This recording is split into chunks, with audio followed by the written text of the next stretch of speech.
Brother Marcus here again, coming to you once again from the laboratory, from the laptop, releasing the top 10 aspects of your position via the Intrapreneurship training program, which has already been launched. We're in the process of releasing teachers to you according to the season that you're in. Hopefully, the season that you're in can align up with what's being released. Top 10 aspects of your position is very important because 10 is the number of restoration, 10 is the number of government. So when you get into a position, many times you'll see things 1 through 10, 1 through 5, 5 being a number of grace. Those numeral connotations, they speak volumes according to a person, only if it can be interpreted by the Spirit. First off, what you want to do is when you're doing this, the purpose for doing this is to give you an awareness of where you are, to give you a strategy or a game plan to be prepared throughout an organization. My belief is that many individuals are unemployed or underemployed because different individuals are in their position for entirely too long. They should have already moved and advanced forward, but there are times when we get stagnant or complacent. We don't have people speaking to us. We're not allowing people to speak into our lives to move us forward. We're shutting individuals down because we're measuring them by natural circumstances when we shouldn't be measuring them. We shouldn't be measuring each other at all. We should just be aware of our position and are we fulfilling our position. So this exercise is going to allow you to fulfill your position quickly in order to advance forwards, not to gain more notoriety, not to gain more money per se, but for you to decrease and for him to increase in your job location and your position. So the first thing that you want to do is to identify the top 10 aspects of your position. This is going to take research on your part. You're going to have to know the position that you occupy inside and out. Not only the job description, but the daily ins and out of things that you do to fulfill that position. Your responsibility is not to meet the expectations. Your responsibility is to meet and fulfill and exceed the expectations. So you're going to have to be stretched.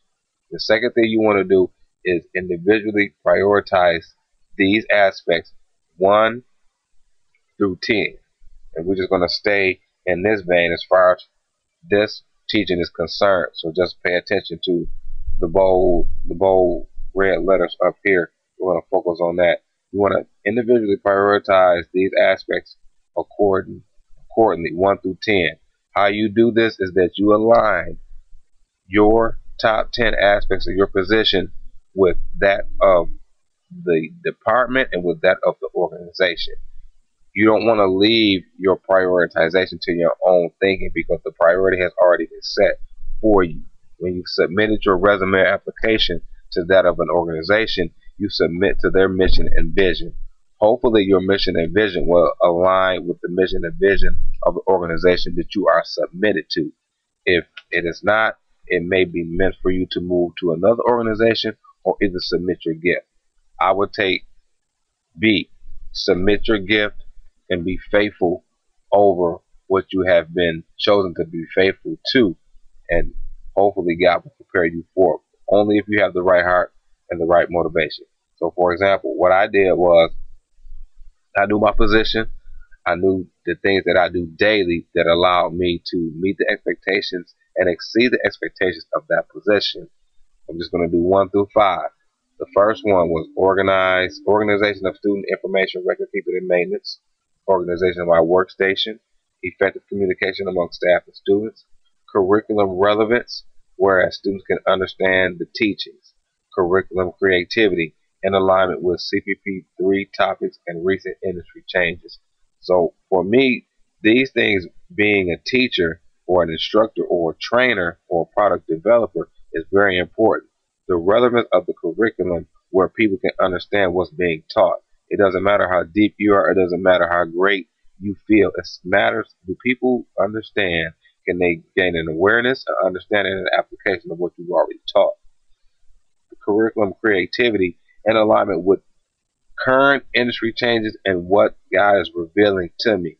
Because if God is revealing things to you, then there's a great possibility that these things need to be done now in order to free people up. Don't want to hold people to different industry trends from 1995 or 2001. I want to remain in the now, and that means I need a revelatory word which is based off the Logos Word of God, which is based off the Scriptures. So I scroll down and look at how they've been individually prioritized. This is according to my organization. Number one, I have to have willingness and flexibility. I have to be willing and obedient. I have to be willing to go past a place of comfortability. I have to be flexible for people. You have to be flexible, available, and teachable in every circumstance and situation. You can't be stubborn in situations when people need your service. When you're in an organization, your number one priority is to serve the people that you've been called to serve.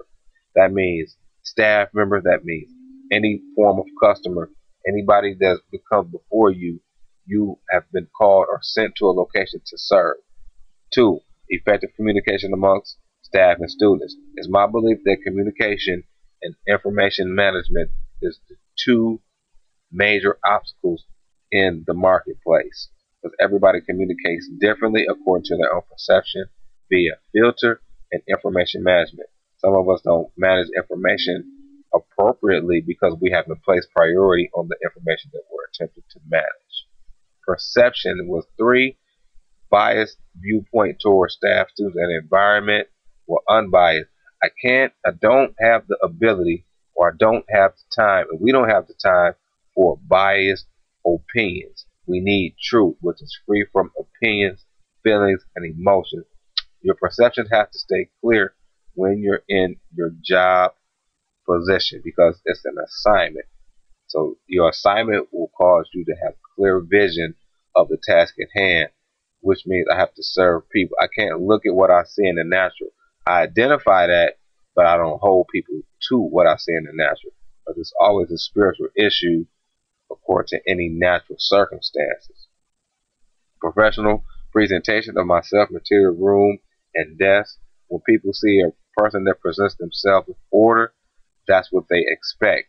Order means I have more comfortability and I can trust this individual because they are sent to be my protector. 5, accessibility. Being available but not too available to students. I don't like to be too available to individuals because that can become a handicap.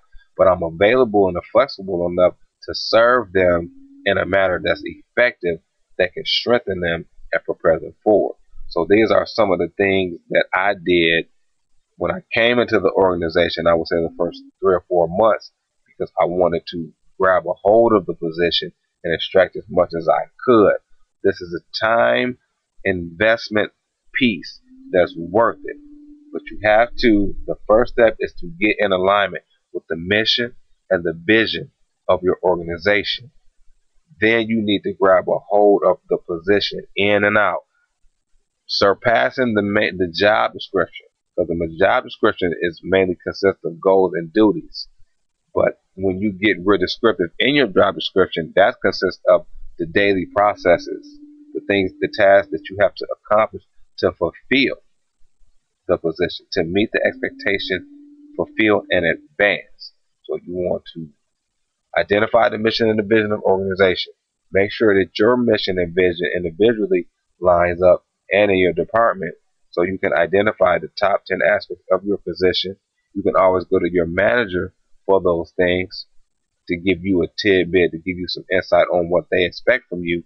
And then you want to individually prioritize these aspects from 1 through 10. And the third step we'll touch on in the next teaching is prioritize these aspects as a group. As a group. That means you have to let other people in to shine light on a dark area that you may not see, to show you where your blind spots are at.